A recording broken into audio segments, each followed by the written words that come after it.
what you're supposed to. Work hard, stay off the dope fool. Work hard, learn to say no to. Learn from the dark times that we all go through. Sitting here with David Crawford. Thank you for coming through. Absolutely. We're here to talk about how to not be a fucking loser. Yeah, how to be successful, no matter how you want to gauge that. How you want it. How to be successful. David is a goddamn. He's got the most stressful job I've ever fucking seen. That's a fact. Yeah. It's a fact. I used to work at the data center.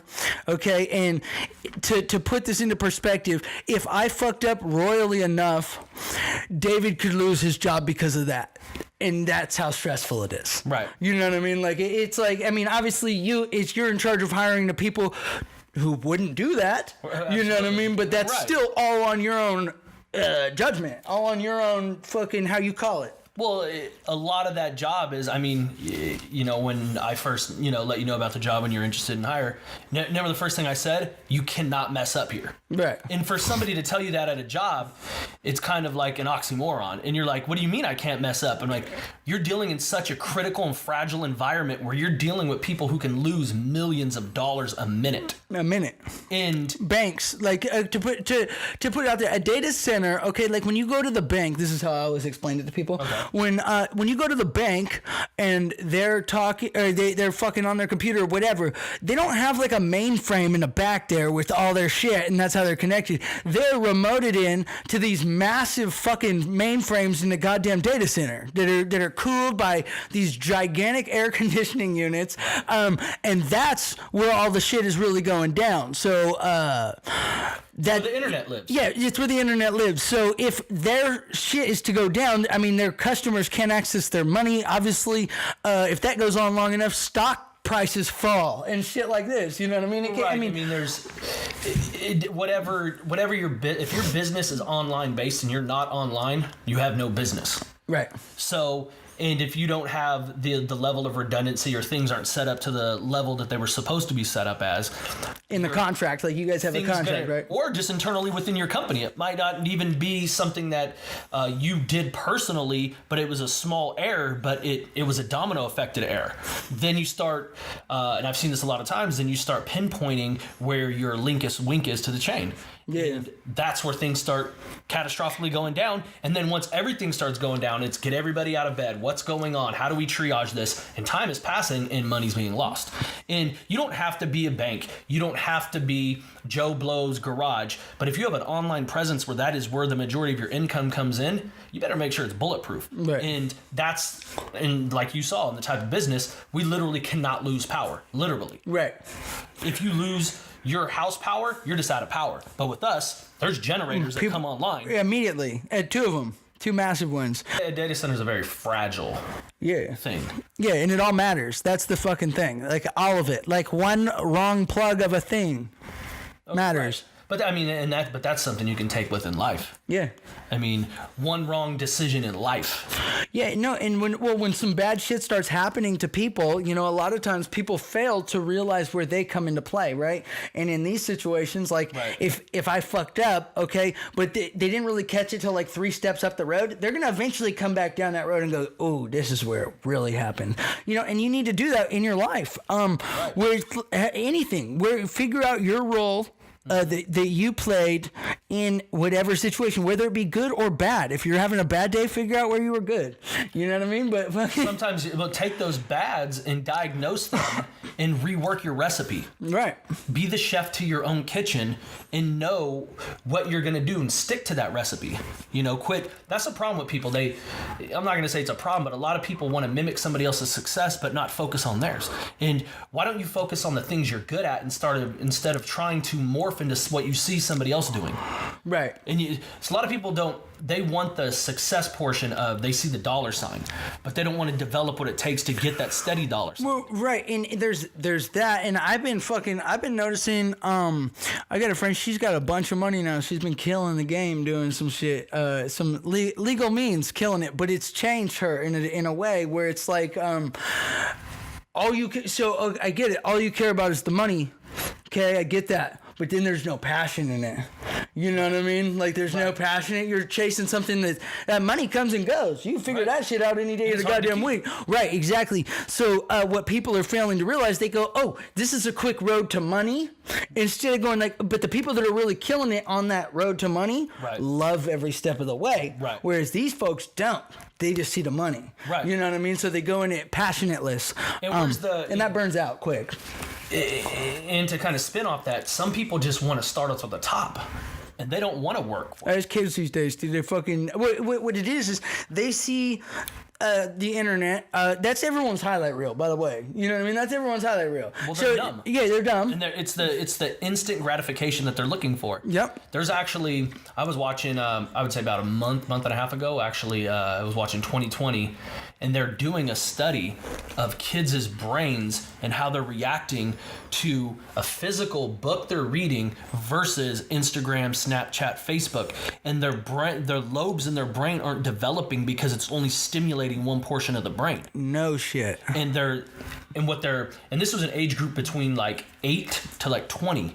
And they've been doing the study for about a year and a half, close to 2 years, and they're seeing an early deterioration of the brain because it's not being used. And rot your brain, but it's real though. It's coming true. Well, and so I set a goal for myself this year. I'm a little bit behind, but it's because I've picked up a couple other different books that I'm trying to get through. But yeah, I'm trying to read one book a month, because that sharpens your fucking skills. It sharpens your reading ability. It translates to way more than just being able to read. Yeah. Right. I feel like it sharpens more than you know. You know what I mean? It's kind of that thing. And so I've been reading Behold a Pale Horse. It's motherfucking gnarly. When we're done here, I'll read you a paragraph from it. It's like a conspiracy theory book. Man, but knowledge is power. Yeah, knowledge is power. And that's that guy's perspective. He's got some shit in there about aliens. I'm not a big believer of aliens, right? But I'm still going to read it because that's that guy's perspective. And the rest of what he's saying, I'm with. I shared this on the last one, too. This has been the one. This is like a 10-minute read, Tribe of Mentors by motherfucking Tim Ferriss. So it's short life advice from the best in the world. It's just got like every successful motherfucker from like Terry Crews to like fucking whoever. Look at that. Stephen Pressfield, he wrote this shit called The War of Art, and it's like a 100-page essay that's just brilliant about just getting shit. Just get going. Just start writing. You know? But look at his part, 2 pages. And he just asked him a couple questions. And so I try and get through 2 of those a day. Yeah, but that's 10 minutes. But that's momentum. Uh-huh.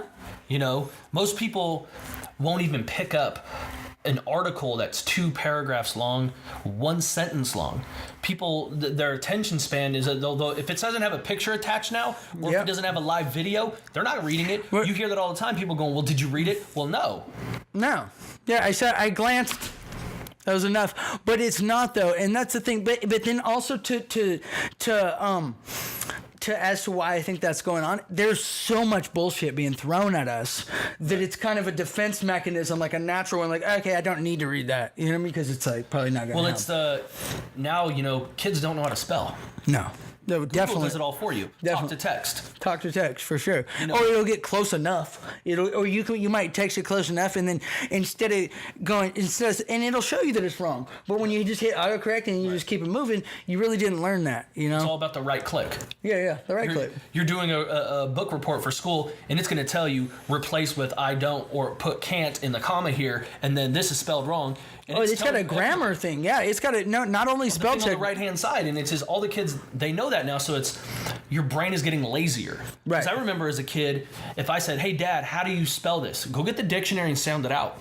Right. I had to physically go in there, see, okay, this might be it, but at the same time when I was reading it, I got the definition, so now I know what the word means. Well, and through that little bit of struggle, which it was, you know what I mean, especially for a young kid, you learn through that though. Like it's just like that's a mini L. You took a mini L and then you had to learn about it, and then you knew that afterwards. But you also know you're learning investigative skills. Right. Okay. Before I go and ask somebody, let me try to figure this out on my own. I listened to a thing the other day. The guy was like, "Quit asking me these fucking questions you can Google." He said, "I got plenty of info for you guys. I swear to God, and I'll give it to you. But not when you fucking clearly." I look at this question and go, This motherfucker didn't Google this shit. You got Google. He said Google before you waste my fucking time. Like, I want to, every question needs to come with, I've Googled high and low, and I couldn't find the answer. Maybe you have it. Then I'll fuck with you. You know what I mean? But until then, well, it's, come to me with a solution, not a problem. Right. Because my thing is, okay, if you, how do I do this? And like you said, if I could type it into Google and 20 seconds later I found the answer, you did nothing to research this. You were lazy. And now you wasted my fucking time. Well, you were relying on me to be your dictionary. Right. And you could have just done what I just did. Right, and it doesn't help either of us. No. It doesn't help me because now I wasted my time, but it didn't help you because in the future you wouldn't even ever had to ask that. So you would have learned and that would have made you more effective. Well, your level of competency just keeps going lower and lower. Right. Yeah, and then in the eyes of people who have learned, you can look at that and go, okay, this guy's a fucking loser. Immediately. No, immediately. Like fucking. But in the workplace, unfortunately, you can't do that. Right. But a lot of the times as humans, we're thinking that. You're thinking that? Well, and you know what? Hey, maybe you can't say that, but I'm going to treat you like that until you can prove otherwise now. You know what I mean? Like right. I'm now taking what you say with a grain of salt because you just showed me flat out how fucking asinine you are and lazy.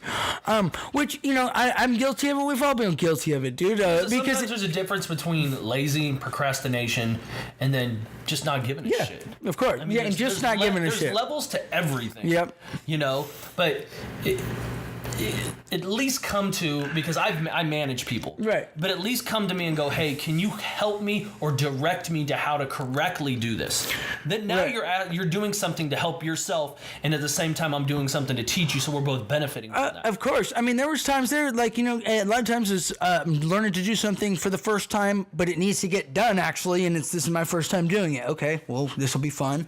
You know what I mean? Right. You learn. You sometimes you do make a fucking mistake. Luckily, it ain't a catastrophic one. But then you got someone comes in and goes, no, this is how it's done. This is how it will be done. And then, so now you know. Right. You do it like this next time, and you will catch no flack, and then and everyone will be happy on both ends. Right. And you need that kind of shit. I think something important because you do hire people, and this is such a crazy job market. And I use this as an example too. It's like, we're not going to drop a hell of names or anything like that, but we had the guy that worked at the fucking data center. He was an older guy. He came on, and I wasn't an expert or anything like that, but I was having to tell this guy how to act in a work center. And so it's like people meandering through life for so long to where they've never been corrected on how to fucking truly act, and then they get to this point. Because what's shitty for kids is that you might have a kid with a bunch of talent or whatever, but his resume's not long, and then you got a guy who's older who does have a shitload of work experience, and you do look for that, and you go, okay, he's an older guy, so he's for sure going to be a lot more reliable than a 25-year-old guy. Well, some people, you'll find out no matter what job you do, there's people who just get very good at blending in. They played the Where's Waldo game the whole time. They weren't effective, but they weren't detrimental. So just they were the phrase goes, they did enough not to get fired, and so they were like, "Well, where is this person now? Oh, I haven't seen them. Oh, it's not my problem. I'm doing my job." But there are people who have successfully blended into just the workplace their entire work careers. Yeah, 30 years they just make it by, and then that's what they do. They get their retirement or whatever. But there are people who are just manipulators, and they're going to manipulate the system, and they're going to hang on to key elements that are going to keep them going, because that's what they do. If you're going to be in front of somebody who's important and you're just honing into what's important to that title or to that space of where you're at, to where it's going to keep that person go, okay, they're doing just fine because they're fulfilling what you're telling them. Mm-hmm. Okay, everything's fine. Yeah, he's fine. I don't got to look at him, so I'm going to go look over here. But meanwhile, even when back in the days when I worked at Papa Murphy's for an example, what was your worst job? Let's talk about your worst job. Definitely was not Papa Murphy's. That was the funnest job I've had, in all honesty. The worst job I probably ever had was doing drywall. Just the physical labor. How old were you? Probably 19. Yeah, doing a grown man's ass job too. Well, it was just physically exhausting to the point where it was like I'm up at 5 in the morning, not getting home till 4 or 5 in the afternoon, back hurts, leg hurts, and I'm young still. You know what I mean? And I'm just like, I can't do this forever. Right. And true respect to these guys who are out there in their 50s still busting ass and doing that. Right. I give them all the credit in the world. But I just physically was like, I cannot do this, and I don't want to do this. I don't want to, like, I hear, you hear these guys on the job site, they're just like, my back hurts, my body hurts. I go home and just have to self-medicate to sleep because I'm in such bad pain. Drink that bitch off. Lots of that going on. Oh, and that, especially that's that. And 10 years ago, lots of pain pills. Pain pills are real hard to come by these days. Oh, absolutely. Even for people that needed them. Like my aunt, she had a arthritis in her hand. You could see the X-rays, her bone just deteriorating. You know what I mean? So clearly, it doesn't matter who you are. It's like, her bones are deteriorating. Okay, fucking, she needs pain medication. It was a fucking hassle for her to get pain meds. Yeah, it's because they overdid it so much. They oversaturated it and they made an epidemic. Yes. And I remember probably about 7 years ago, I knew somebody and they hurt their back and their doctor was prescribing them 300 Vicodin a month. I'm like, you're literally taking 6 pills a day. And that's a lot. That's hard on your liver. Not to mention the physical dependency to the opiate, which is, it's a whole nother animal. After pill 300, your tolerance is now you got to go through 600 pills a month. Right. Instead of a pill every 4 hours. It's not a finite beast. It just keeps getting bigger. Well, it's with any substance. Yeah. If you drink a bottle of Jack Daniels a night, you're most likely not going to get drunk. Right. Then you're moving on to the handle. Yeah. And then you're moving on to this. So whatever your substance you're doing. And it's It's an epidemic. They created an epidemic. Not to get into too conspiracy theory, but that shit when I was deployed, it's a drug war. 90% of the world's opium grown in Afghanistan. To the flip side to that, though, because I go, okay, well, that's where they're getting all the derivatives and everything like that. America makes up for 56% of the world's prescription pill consumption. Oh, I bet. And we got 300 million people compared to the rest of the world. Highest. We charge the highest for pharmaceutical medication. For sure. Well, just where it's all at. Exactly. It's the hub. Yeah. And we're also, our interests are big pharmaceutical and oil. Yeah. That is the biggest commodities. Oh, for sure. Because there's a byproducts of oil does go into plastics and pill bottles and all kinds of portions of the pill, the coating. Yeah. It's all byproducts. Well, what I was going to say is, so I was reading a book. I read a book. It's really good. It's called Stealing Fire, How Navy SEALs, Maverick Scientists, and Silicon Valley is Shaping the Way That We Work and Live. Fucking really gnarly about pharmacology and all this shit. They figured out a way to derive opioids from yeast. Same as booze. Same with cannabinoids too. Wow. So what I think in the future, because for instance right now, they don't have, you're seeing CBD at fucking CVS, okay? Dude, it's at the gas station around the corner from my house. Yes. So the CBD plants are fucking sparse compared to the rest of the shit. Right. I mean, it's seriously I don't know the numbers and I'm not going to sit here and throw out a figure, but for every fucking one CBD strong strain I've come across 300 other ones.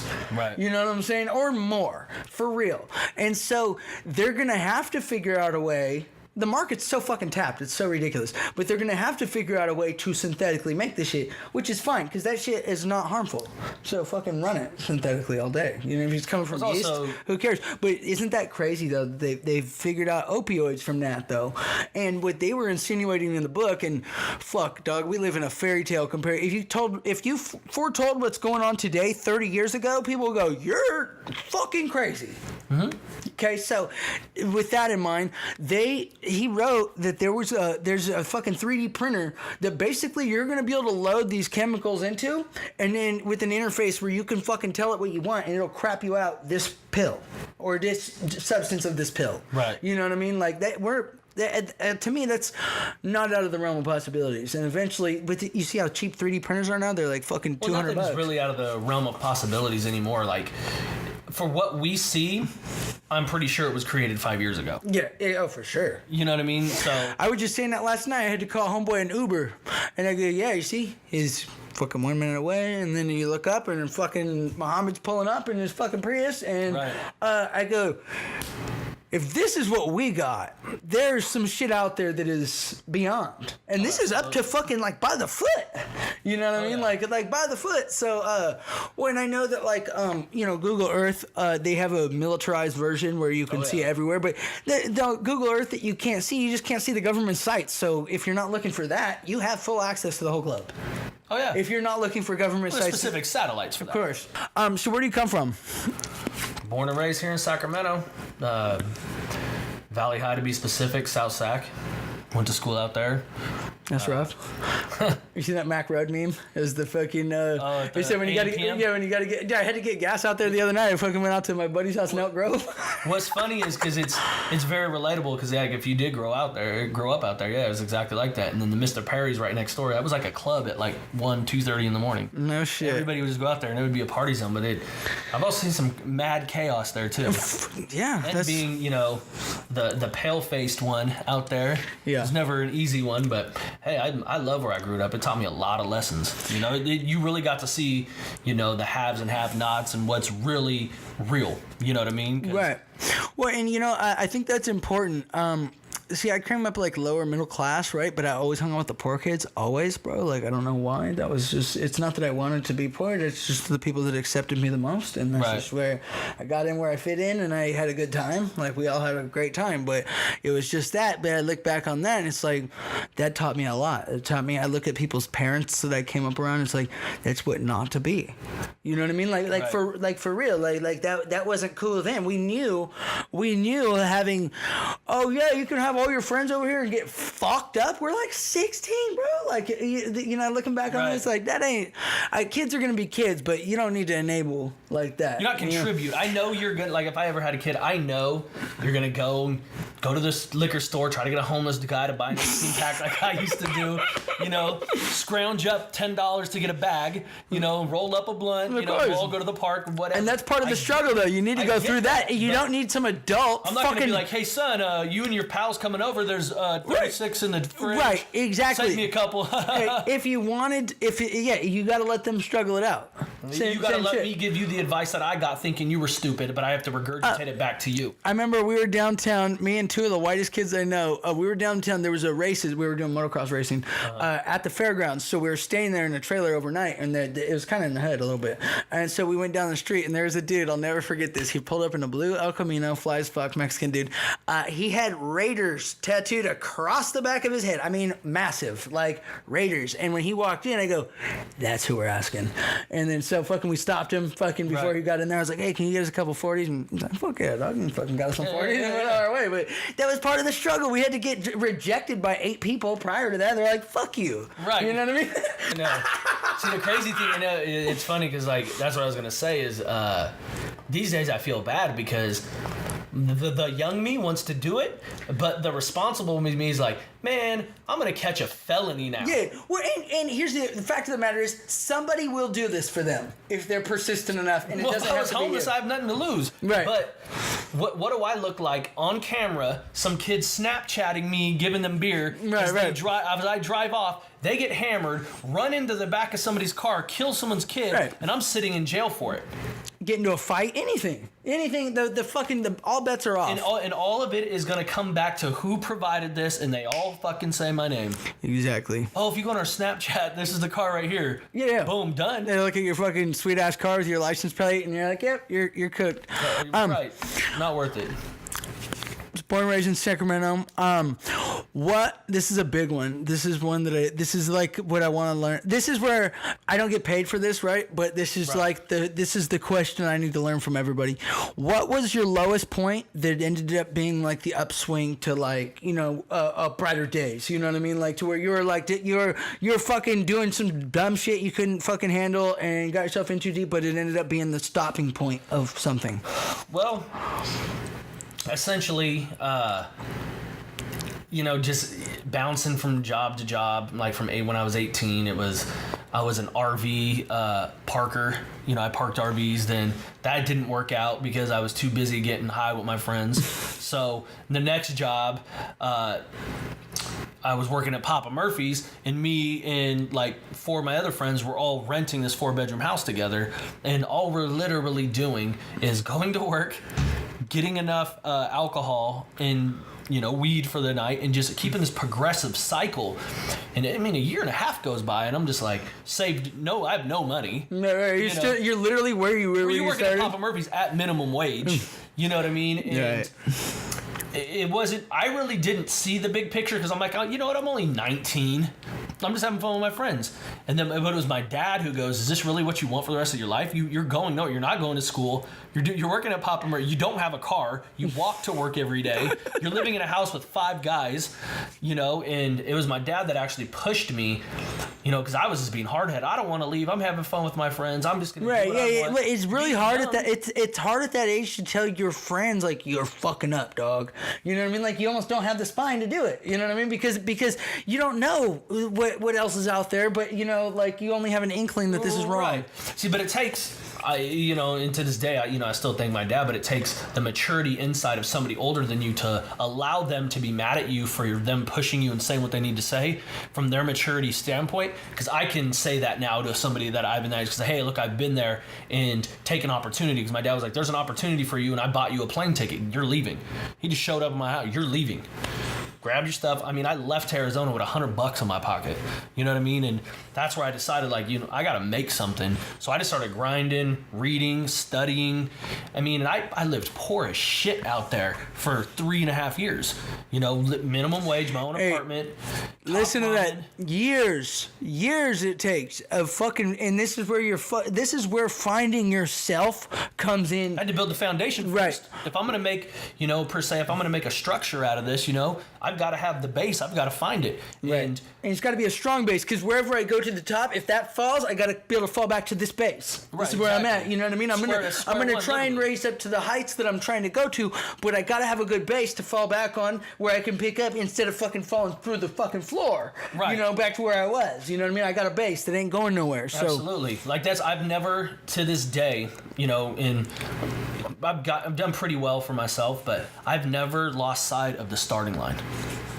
Because the second you lose that, then you've lost all focus. The finish line is somewhere where I want to accelerate my timeline to retirement. That's my finish line, but I still feel like I'm still at the starting line, because I'm still learning how to navigate this race. And how do I get to that finish line successfully? Right. When you're in charge of which finish line you get to.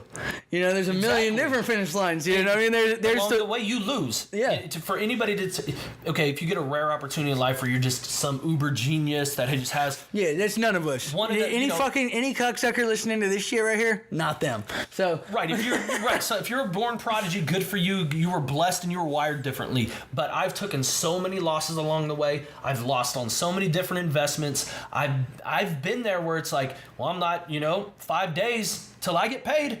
My car insurance just lapsed, so yeah. I'm literally flipping the coin on the way to work to get a paycheck, but also gambling my paycheck if I get pulled over.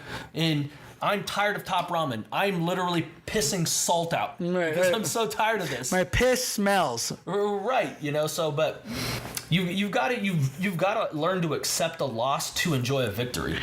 For sure. I savor that, and you got to be humble and for what you have around you. Once you reach a certain status or a plateau that you got to be grateful. You got to be grateful. Be grateful if you have a roof over you. I don't have to say you don't have to have $20,000 in your bank account, but as long as you're okay and you're comfortable and you've got a roof over your head, you've got a car, and you've got food in your stomach, just keep making momentum to keep improving that to where you can get better and better. Start investing.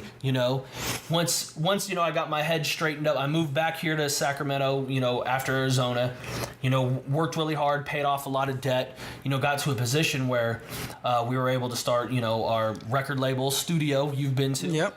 We were able to obtain shout out Clinik Studio. Yep. Shout out to Diz and Wiener. Yep.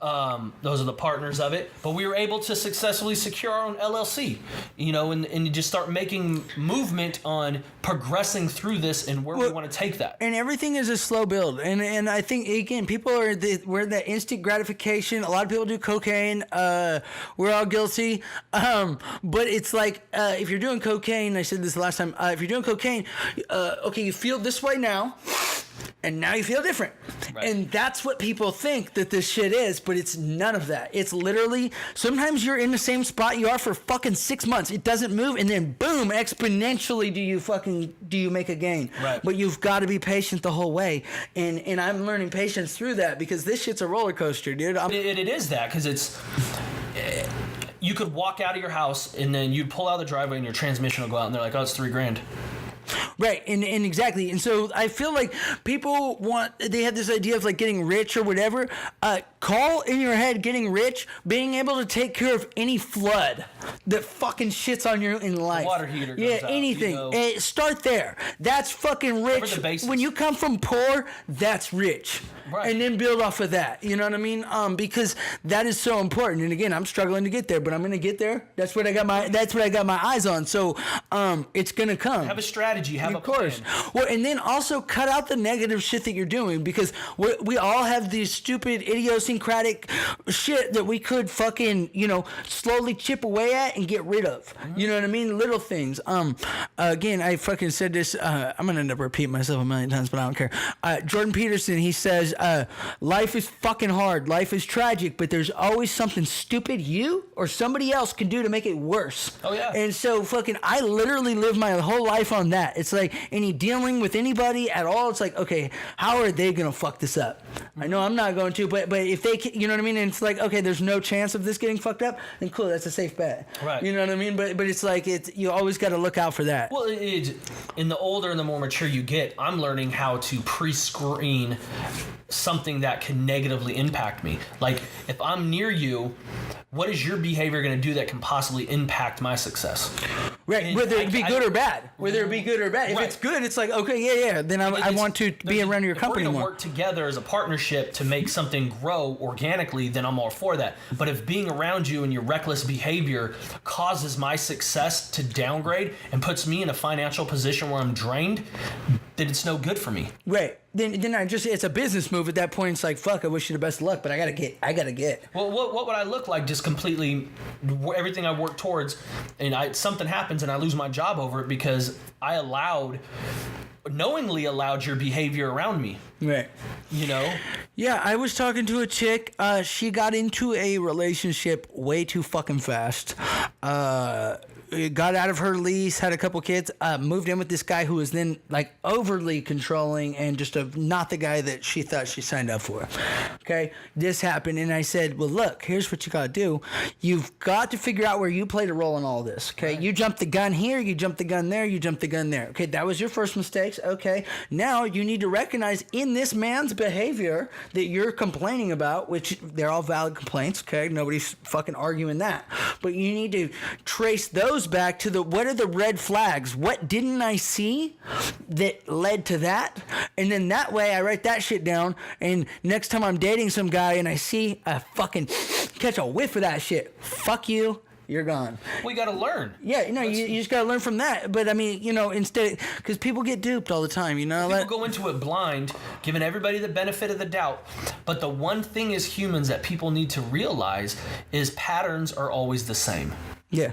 If you show that you're a shitbag from the first month, you're most likely just a bit shitbag. Right. Without extenuating circumstances, you know what I mean? The most valuable thing I've learned through all the years of all the fuckery and dumb shit I've been through is to learn to trust your gut and your instinct. Every time, dude. Your intuition will always steer you the proper way. Just ask yourself this. When was your gut wrong? Right. And ask yourself, how many times did you defy your gut and that gut was wrong? I've been wrong a few times. We've all been wrong a few times, but majority, and I'm talking heavy majority, my gut was always right. Yeah. I wouldn't have got myself down this road, or that road had I just stopped and been like, nah, this don't feel good, dude. I think I'm good. That would have got me out of a lot of shit, and so that's important. And you need to, they say discipline is just being able to control or being able to not act on what you feel. Right. That's all discipline is. Just don't act on what you feel. And people need to learn how to self-loathe and self-heal themselves.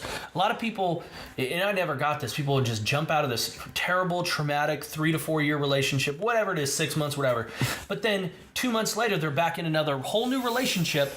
And they're not healed. Back to it again. Right. Sometimes, shoot, I mean, I've gone the last 3.5 years just solo. And I'm okay with that, right? Because I'm learning myself. Well, you have gotta to learn your own. You're the star player to your team. So unless you know yourself, there's no way you're going to learn somebody else and help them build successfully as they help you. Of course, and there's that, and it's like I was in an awful relationship, and it was me being awful. It was me being the awful one, and I knew it got to the point where I broke up with her. It got to the point where it's like I'm no good for nobody. I got to go become something. I got to go get good at something. I got to go be a better person so that I'm worth a fuck to somebody else. Right. You know what I mean? Like, what do I bring to the table besides a fucking bunch of issues that are unresolved? You know what I'm saying? And so I had to step back from that. And I've had one girlfriend since. It was long distance and didn't work out, but we are still hella cool and nobody lost. Fucking stoned. So how'd you land on data center? Luck of the draw, just the opportunity. My sister, at the time, her husband offered. He was like, "Hey, we're doing an internship here if you're interested." And that's where my dad kind of intervened and was like, "Hey, you're gonna go try it out. At least give it a try." Yeah. And give it the old college try. If you pretty much, I mean, I wasn't going to school and I didn't want to. I just wanted to make money. But then I got there, started kind of learning it, and I was seeing all these guys with like good careers, making really good money, and I'm like, I want to do that. And one of the guys that was kind of like a mentor to me was just like, this isn't going to happen for you overnight. You got to put in your work. And he was like dead serious. And he's like, I'm not going to show you any shortcuts. I'm not going to tell you what to do. I'm going to instruct you what needs to happen. And there'd be multiple times I'd be like, hey, how do you do this? This is way before you could just Google everything. He'd be like, well, there's a room full of what you're asking me. Find the example. And just taught me to just like reverse engineer the shit, basically. Figure it out. Dude, we've all had to do the same thing. Yeah, we're not giving you that same benefit. But I just kept working it, and then got a full-time position and worked it, and then got back to California, and I've been doing it ever since. And I've progressed from like just a tech to a lead to a manager. Well, and now you're super marketable. You know what I mean? Like if another company came and was like, hey, we pay you this much because you right. Put in the work here, and now that's what you're commanding. You know what I mean? Essentially, that's what your worth is. Well, you always got to market but yourself. That takes, how long you been doing that? 10 years? Yeah, close to that. Close to 10 years. See, and again, without the overnight bullshit, there is no overnight bullshit. The work has to be put in.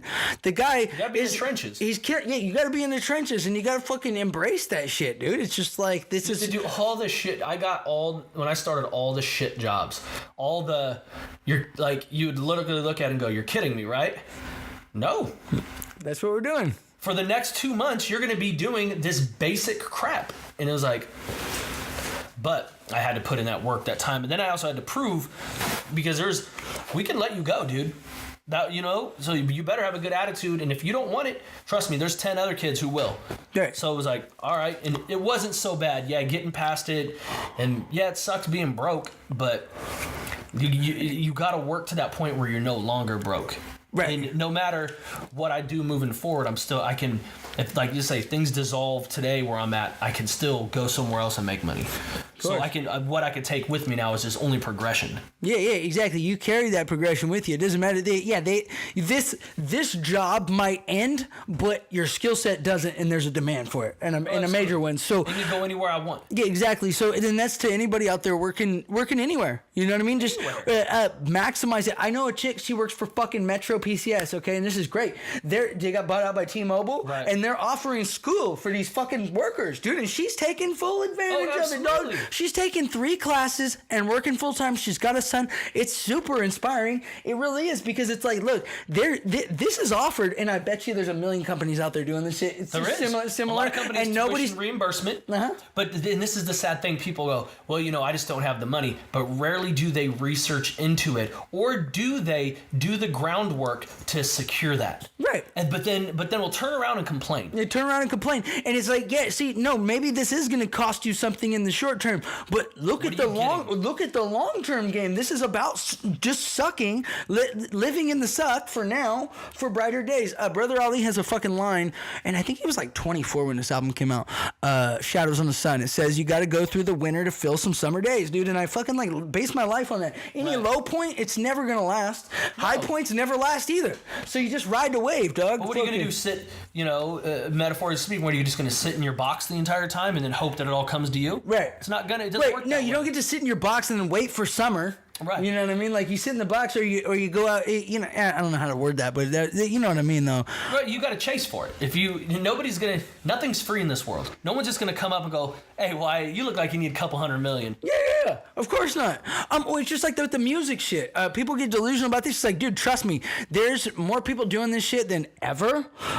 So you do got to fucking sometimes take L's and put yourself out there for free and all this other shit. There's people that are, I know talentless motherfuckers who are like, I'm not paying to play. It's like, well, dude, good. Now nobody's going to see you, which is probably a good thing. But like now really nobody's going to see you. You're not the level of diva yet. Right, exactly. Look at, like, this is, for example, what music used to be 15 years ago.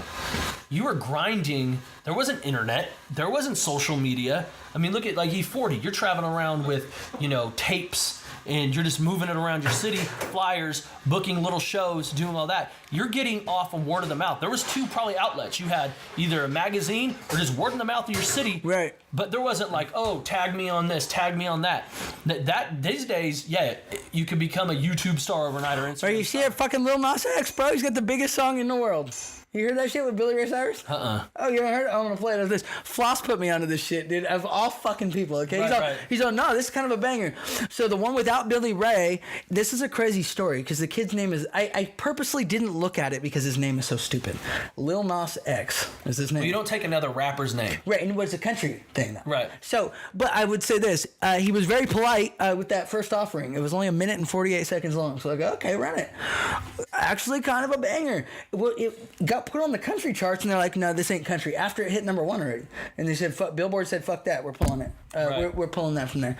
Okay, he drops the remix with Billy Ray Cyrus. Now he's got the number 1 hip-hop and the number 1 country song in the world, dog. No, you can't be mad at that. No, you can't be mad at it. And I've already played the song to the point where I hate it. I've literally played it 300 times. I'm not even exaggerating. But it's a really good song. Right. Like, it's just a good song. It's like it's nothing you're gonna remember in a year. Right. But it's a really good song. And it formulaically, and Billy Ray comes on there and murders it. I'm not even. He is. But that's how it works, though. Now, 15 years ago, people would be like, "What the fuck? Right. Fuck out of here, bro." That. But back then we still had one-hit wonders. One-hit wonders will always be around for sure. But I like the one-hit wonder though. If you're a one-hit wonder and you rock the hell out of it for 6 months, you get some royalties, you end up with $3-4 million in your account. Well, whatever. The thing with the one-hit wonders is, and that's fucking. I mean, you've been around musicians your whole fucking life. You know how this works. You write, you do all this shit, right? And it's like these people that made a one-hit wonder, dog. They've been fucking grinding for 12 years, dog, right. And then they finally got it. You know what I mean? Which is fucking dope. No. You know how hard it is to make one hit?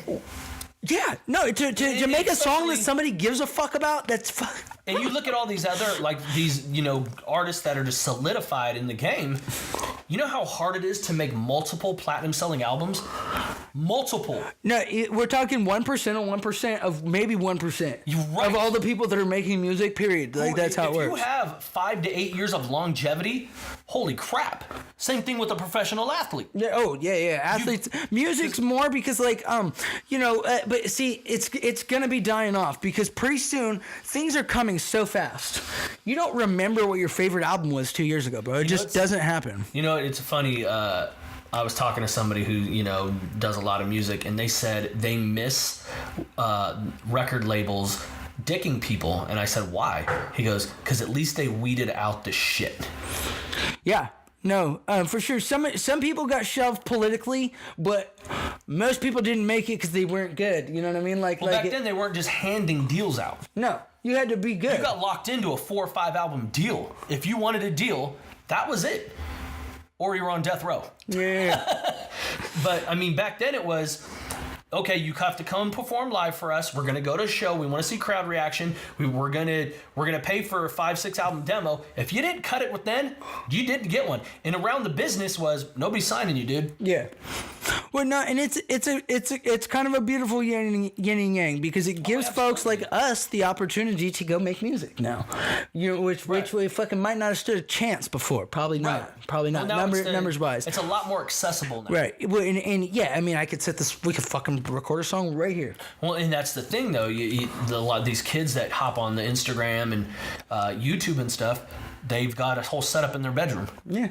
And that's what they do. And that's a beautiful thing too. That's just kind of where we're at. I mean, I love that it gives people the avenue that would normally not be able to have it. Right. Well, you got to think. Okay, so like I've recently discovered some metal shit from like 2006. That was when I was really into it, and I go back and I look at like, okay, like what was like the underground shit that I wasn't getting because I wasn't fully in tune with everything. You know what I mean? I've been an underground music head since I started liking music, but like there's surely shit that I missed. And sure enough, dude, I'm finding shit where it's like, I bet you this shit and like Dragon Force was on some guy's desk and they went, we're going Dragon Force. Because it's just as good. You know what I mean? Like the guitar player is insane. How the fuck do I not know this guy's name? But that's just how it works. Well, back then, it really was the name and the artwork. Yeah. Oh, you can sell some books are like that now. I bought a goddamn cookbook. I'll tell you what, dude. I bought a cookbook called Thug Kitchen. I go, oh, this is about to be some fire-ass street food. Right. I didn't even look at the fucking details because I just got sold on the cover. It's a vegan cookbook, dog.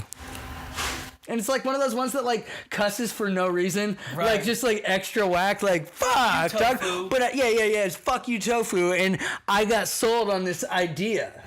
Well, you got caught by the marketing. Yeah, for sure. No, and so like at the end of the day, there's some good recipes in there, but I also got to just tip my cap to. Good job. You know what I mean? I do design work and all this other shit. It's a good job, dude. You guys you guys got me. I paid $20 on that. Word that would successfully market that book. Yeah. And sometimes that's the hardest feat of all that. Right, and then sometimes you got something that's brilliant that can't break that. Right. You know what I mean? Because we don't know body of work. Right. We don't. Yeah, exactly. That we don't know how to get this to click on people. You know what I mean? Like it's tough with anything and everything. Well, that's the toughest thing is how broad of it. That's when you first want to put out a product that wants to reach. How broad are you trying to extend to? That's what you got to fulfill. Right. And then where are you going to reach from there from the idea you have?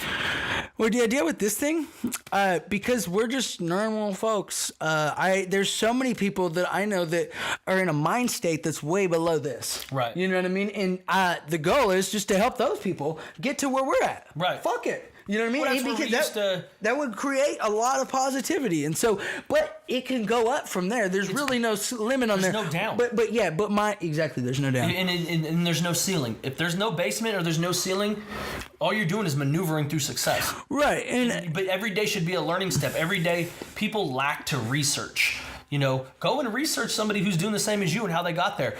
Maybe go talk to them. I used to love talking to guys who are 10 to 12 years older than me so they can tell me and they can sum up the 12, 15, 20 years of mistakes they made, and I got to absorb those in the hour, 2 hours they did. Right. And you can spend the 20 years the heartache to learn that mistake. I got a 19-year-old kid down the street, dude. He's got a black cloud around him, but I'm trying with him. I'm trying with him. You know what I mean? And I tell him the same thing. I'm like, dude, I fucking listen, bro. I live the hardest, and I find out lessons the hardest way. I gotta fucking eat shit in order to get this to learn these things. I'm gonna try and show you to where you don't have to eat as much shit as I did, bro. Right. And that's you know the what best I mean? thing. And so, yeah, I mean, and I'm still not done eating shit. None of us is, but it's like you never will. You know, it's just the flavor and amount of shit you want to eat at that point. Of course. I wanted to talk to you too because about the studio. You know what I mean? You got a full blown day job that fucking pays really nice, and then you got the studio passion project that you fund. And I feel like a lot of people they have things that they would like to try and do separate to their bills, but they don't understand the concept of like, hey, I got to go work extra over here to provide just a little bit toward my dream over here. You know what I mean? And then eventually you get good enough at both where you can, spread the wealth nicely. Right. But I wanted you to talk about some of that. And I've also said that I got a 9 to 5 and then I have a 9 to 5.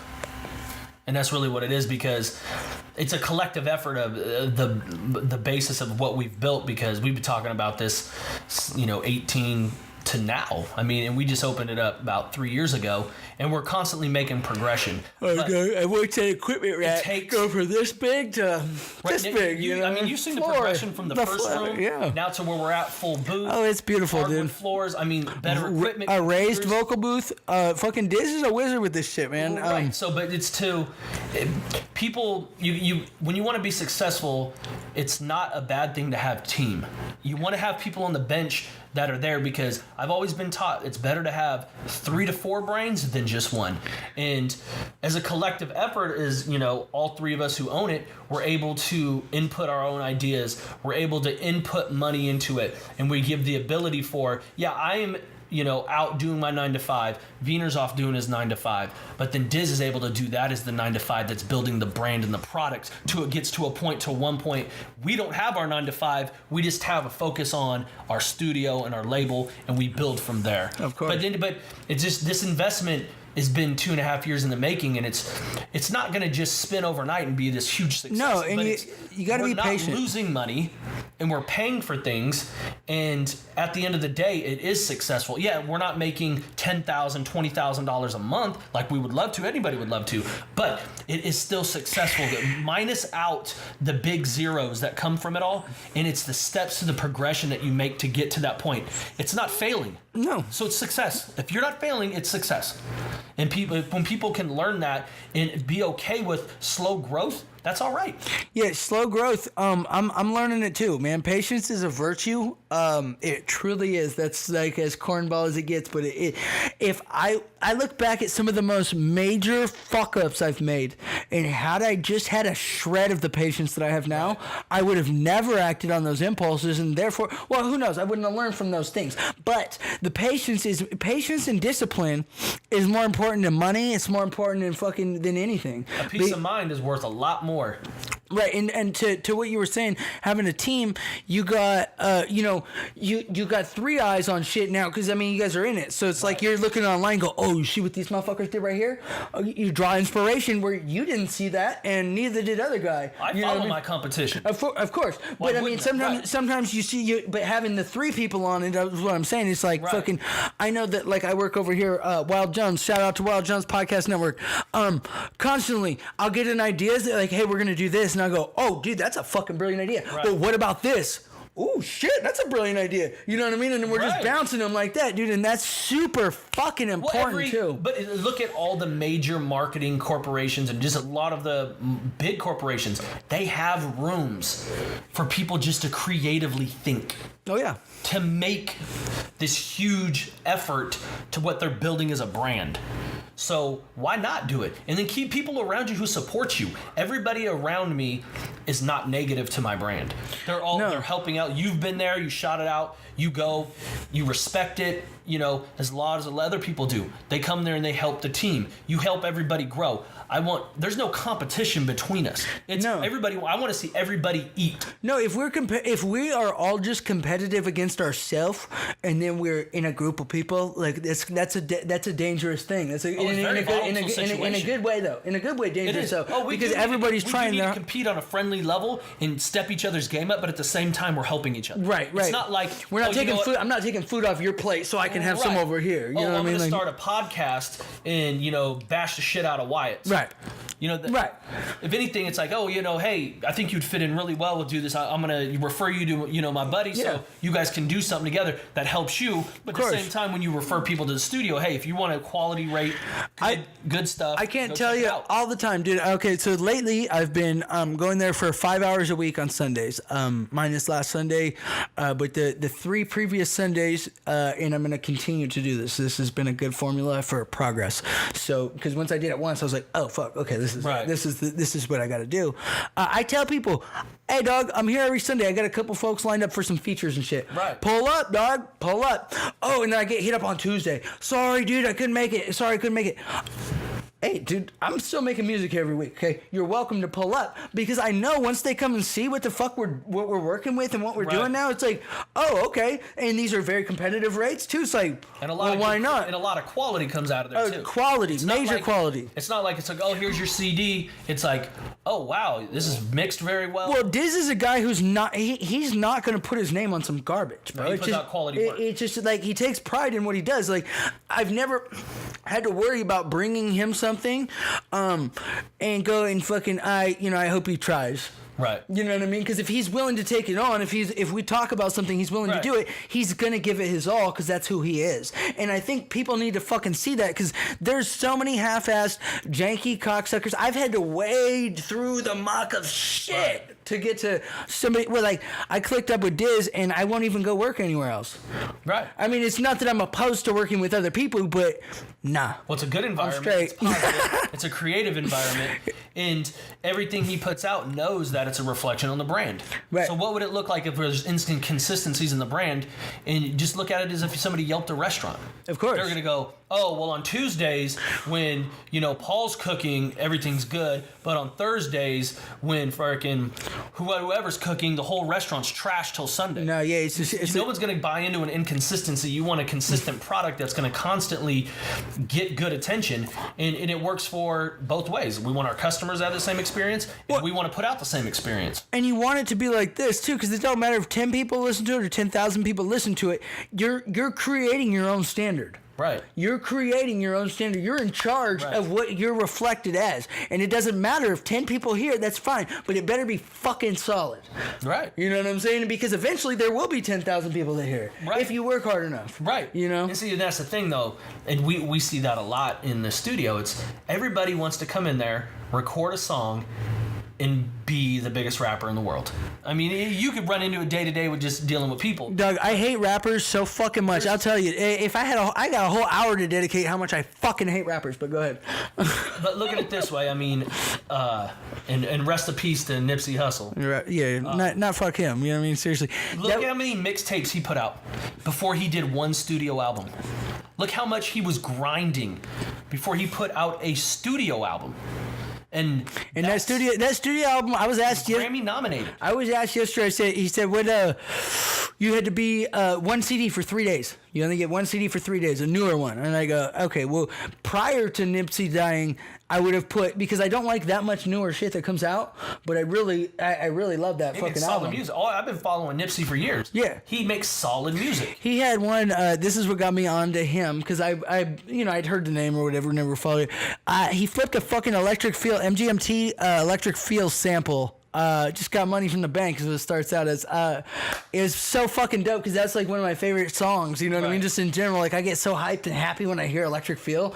And then when I heard he flipped it, I was like, oh fuck, okay. Then I dove into the catalog and was like, okay, no, this fool's sick, like, for real. And then, like, so when they announced that they were dropping that album, again, I was really late to the train. I'm not gonna sit here in front. I probably heard that shit 3 years ago. You know what I mean? I'm stuck in my own world most of the time. I got to have some shit force fed to me sometimes, where I go, oh. That goes back to the hard work and dedication. That's really what the focus is of this podcast. I mean, whether you're a musician and all that, you've got to put time in. You can't just walk in and just expect this. I want, because I've heard people go, well, I want to start off making $85,000 a year, and I want all these benefits, and I'm like, well, so that's everybody's dream, dude. Yeah. But you know how long it takes to get to there? You've either got to go and put in a lot of years in college, a lot of years on the job. Not all of us are born with, silver spoons. We don't have daddies who just throw us into their company making $100,000. Right. It takes a lot of work and dedication to get there. Because I used to always be, because when I was young, 20, 21, I was, being young and arrogant. And I was like, man, I want to make like $75,000 a year. And then dude told me that was when I was working there. He's like, well, what do you have to offer that somebody wants to pay you that? What do you got? And then I sit there and look back and go, he's right. I don't got a college degree. That's when you start doing that self-evaluation where you're like, because he's right. Because we can go get 4 other guys that are worth that. Right. And he goes, you could throw yourself a pity party about how much you want, or you can prove to somebody that you're worth that. And then that was like, this guy was like fucking a dick to me. And then, but that's the kind of dick that you need, though. No homo. Pun intended. But when I got to that golden pot, when I got hired is a grown man wage. He goes, you're welcome. And I was like, you son of a bitch. It clicked. Now I'm worth it.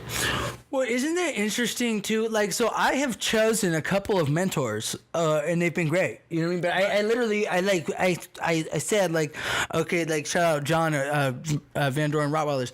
I go, John's gonna be my mentor, right? And I'm gonna show up every time. Right. And I'm going to show up and I'm going to soak up every bit of information. I'm going to talk to him for as long as I can. Because, you know, another thing too, nothing lasts forever. No. People, the most solid people you might know, things change in their life and then they go in a different direction, and that's to no fault of their own. So therefore, it is just it's time is of the essence. If you have the opportunity to sponge up some information from somebody who knows more than you, fucking do it.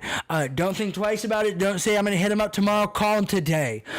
Because tomorrow's never fucking promised. And again, I'm dealing with some things right now where I thought I was gonna have a long-term mentor in the dog game. I'm not, but I'm ready to step up though now. But I'm thankful for what this man has done for me in a major way. You know what I mean? And I've learned through that to not take it for granted. You know what I mean? I took some of it for granted. I'm not gonna say. I'm not gonna lie. I took it for granted. I thought, oh, this guy's solid as fuck. Hey, some catastrophic shit happened. I'm not gonna talk about it on the air. But he's done doing this shit now, and now I got these responsibilities, and I got to do this, and it's either sink or swim. And I'm not a fucking sinker. So it's just how it works. It's what you gathered, and it's just the personal expression that I've always rolled with, and I made this up really young. I said I would rather be thrown to the wolves than introduced, because then I know that I can fight my way out of it. Right. And it's either at that point fight or die. Yeah. And then that's the mentality I take to everything. I've been put in places where I'm just extremely challenged, overwhelmed, but it's take a deep breath, relax. You have a brain. Diagnose this, move forward, and be successful. Oh, dude, there was a time at the data center I was like crying, bro. I thought I was fired, bro. I swear to God, I can't. It's a high stress. It's very high stress. I'm okay with laughing about it now. I was literally crying. I was fucking screaming, fuck, fucking losing my mind because I had procrastinated, but then I had not listened to what the fuck I was told, and I had this fucking snowball of Ethernet cables, dog. Like, it was such an overwhelming thing. I was just like, fuck, you know, and we figured this shit out and fixed it. But at the time, it was like, yeah, see, I did exactly the opposite of what you're saying. But through that, I learned, like, hey, you gotta fucking, I panicked, of course. And instead of going back to, I wrote down everything. It's like, I didn't go back to my steps that I wrote down because I purposely, and I told homeboy this when he started, I go, you just write everything I say down. It might not always be right, but like just write it down because like that way you don't have to ask me twice. Mm-hmm. I'm big on that. I supervised a kid in the Air Force. He was watching somebody write code and I go, what the fuck are you doing, Stark? I fucking hated this kid, bro. I'm gonna end up having a whole podcast series on how much I hated this fucking kid. I go, what the fuck are you doing, bro? I'm learning how to do this. And I was like, what? He's writing code. Your guy, he's a retard too. This kid is a fucking full-blown retard. So there's no photographic memory. You're not, you know what I mean? If I thought he had that, I would have put it to the test right there. I mean, like, you know, I wasn't about to embarrass the kid in front of the whole fucking office. So I go, get a notepad and write everything down, bro. And if I come in there and I find some dicks drawn in that fucking notebook later, I swear to fucking God, you're taking the trash out for the whole week. Right. And that's how I would talk to this kid. And they told me I was playing favorites. This is another reason why I got out of the Air Force. I was like, playing favorites? I got a good guy over here. He goes and gets all the shit done, gets hella high praise from generals and shit, bro, because he's out there. He's Johnny on the spot. And then I got this fucking liar over here who would literally, he would close tickets out, bro. And the customer would call and go, hey, Stark said he was going to fix this and then see what's up. I look, tickets closed, says it's fixed. He didn't do anything. He just said it was fixed. And so there it was fixed to him. And I fucking... But there's a lot of Starks in this world. Oh, there's a million Starks. And this kid was fucking homeschooled and sheltered from people. And he's just the worst. And the fact that I couldn't go and just throw everything off his desk and go, fuck out of here, bitch. You're fucking worthless, dog. And you're so worthless that you're pissing the rest of these people off here who come in here and bust their ass. You know what I mean? Right. You can't do that in the military. And so... you can't do that in the private sector. But enough of that though that goes on, you can, and you don't do it that dramatic. But enough of that, you go, yep. Well, see, I've written you up 3 times for lying, and now you've pissed another customer off. So good day, sir. Well, you start impacting the business, and no matter what you're doing, you're out. You know what I mean? Because some people look at life as just a field trip. They're just on a ride to the next destination. Yep. And it's like some of us actually have to work their ass off to get something in life. Some kids just take it as, whatever. It's just a job. Right. Well, and most of those people, unfortunately, they have like a doorstep to land on. You know what I mean? Like, I don't got a goddamn doorstep to land on. I can't call my dad and be like, "Hey, Dad, is it cool if you pay my right? Like, fuck you. And so you move differently when that's the case. Choice. You have no choice. You have a choice. You have to make a choice. Right. Backs against the wall and shit. You know what I mean? So yeah. I mean, that's just what it is. And I think some people rely on those doorsteps way too much. You know what I mean? Like, they use that as an excuse to be all fucked. Yeah, they don't know any better. Yeah. Well, in comfort, comfort is the enemy of growth. So if you're comfortable, you're not gonna grow. But when your back's against the wall and you got no choice but to fucking fight through it, you're starving. You're gonna fucking learn a lot about yourself. Oh, absolutely. You know, you're gonna learn everything about yourself. Actually, that's where you could learn everything about yourself, like what you're made of, how much you can take, what you're capable of, everything. I think everyone needs to do that. You know what I think? I think everybody needs to not have to serve in the military, but everyone needs to go to basic training. That's it. You can learn to fight it. You learn to make your bed. You learn to wake up on fucking time. You learn to eat a normal diet. You learn to shoot some fucking guns. You learn some structure. And then you're out. 8 weeks. That's all. We're just doing it 8 weeks. You don't got to go to war. And you know what? If you like that, then you can sign up and go on. You know what I mean? But that would teach kids, because most kids don't have parents, bro. I did that at 12 years old. Even with people with parents now, they don't even have parents, because these parents aren't parents. They're not authoritarian figures like we came up with. Right. You came home with some bad grades, you get the fucking shit kicked out of you, son. Like, fucking, I wouldn't get punched, but there was a whooping if I came home with an F. You didn't play with your tablet. Yeah, exactly. If my teacher had to call my dad, oh, fuck, my asshole got this tight. I didn't, a lot of times it would be a gnarly yelling, maybe a little bit of a spanking, but I had that there. That thing that would come crashing down onto my world. Yeah. I remember I was 4 years old. I kept lying. Literally, we stole some fucking neighbor lady's newspaper, and I kept blaming it on the other kid.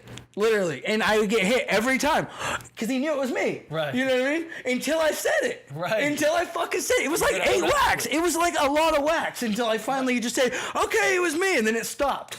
And then I learned there, like, okay, dude, yeah. Tell the truth. Yeah, you just tell the truth, dude. Right. But I had to get that shit beat into me, dog. Right. Well, now, I mean, it's... And they don't do that. You can't do that anymore. I get that. But that's the kids these days have been desensitized to, if your parents hit you, come and tell us at school. So now they've leveraged the children to bully their parents. Right. To go, oh, well, my teacher said if you spank me or hit me with anything, that I could report you. So now what? The parent has to live in fear of them showing up to their house. For real, dude. Or just so, it's like fucking, you could have spanked your kid, and then all it takes is their teacher, who's an authoritarian figure placed there by the fucking state, to just pry a little bit. You know what I mean? And then you might get a fake answer, like a coerced confession of some shit that maybe didn't actually happen that way. And then now they telephone game it and blow it out of proportion, and now your whole household's fucked up because you disciplined your kid. Right. No, and then that's what it is. And that's what it is, dude. And so there's that coupled with a bunch of people that just don't discipline their kids. Period. You know what I mean? Like, they don't give a fuck. Well, I don't. If I had kids, I would never just beat the shit out. Of course not. It's gotta all be relative to what they did. Right. If my kid went and lit something on fire that could have gotten something really fucked up, they're getting fucked up, homie. And because they're never gonna do that again. But hey, if they stole the neighbor lady's newspaper, I might just whoop their ass with a fucking belt until they fucking admit to it. Right. I mean, yeah. I think that's fair though. You gotta gauge the situation. I got fucked up one time, and I called my dad about a year and a half, maybe 2 years ago, and I fucking straight told this guy everything that I hated about him. Right. But I also told him everything I respected, and I said I never got a fucking whipping without knowing why. Right. Never, not once. And I told him, I said that I carry that forth in my life, and that's helped me become successful or have a successful mind state, because like it's just simple consequences to everything. Right. You know what I mean? But they were gauged fairly. Right. You know what I mean? They were gauged fairly. I never got fucked up for some bullshit. You know what I mean? Right, it wasn't to just come home and beat you for no reason. And I was an awful kid. So I got my ass kicked a lot. But, like, that's because I was a fucking awful kid. You know what I mean? Like, it was self-induced. Yeah, exactly. Dude, had I just not done those things, I would have never got hit. Right. My dad would have never hit me one time had I just been a good kid. I fucking swear. Oh, Dad, hey, I took out the trash. Cool, thank you. Here's a reward. Oh, instead I don't take out the trash and my buddy's over there and he's like, yeah, fucking, I don't give a fuck. Your friend's gotta walk 5 miles. Fuck him. Get out of here. You know what I mean? Like, that's how it was. And then I'd cry. You know what I mean? Yeah, like, oh, you want to embarrass me in my house? Then I took the trash out next time. No, you're right. You know? But that's the lessons, you know, and it's like, you could have alleviated all of this traumatic crap if you just would have took the trash out. Yeah. The 30 seconds that it would took to do this, you decided to spend 3 hours screaming and crying and yelling and back and forth with me. That's it, and that's a metaphor for life, dude. You just take the trash out. Just do it. Pull the Band-Aid off and take care of it. Don't leave it for the next person. Don't procrastinate it. Make it happen yourself. Say the job got done because you did it yourself. Because you did it yourself. And you can confirm that it got done correctly. You saw it through. On that note, we're going to fucking peace out. Alrighty. Thank you for coming through. Thanks for having me, brother. Do what you're supposed to and work hard. Stay off the dope, fool, work hard. Learn to say no to, learn from the dark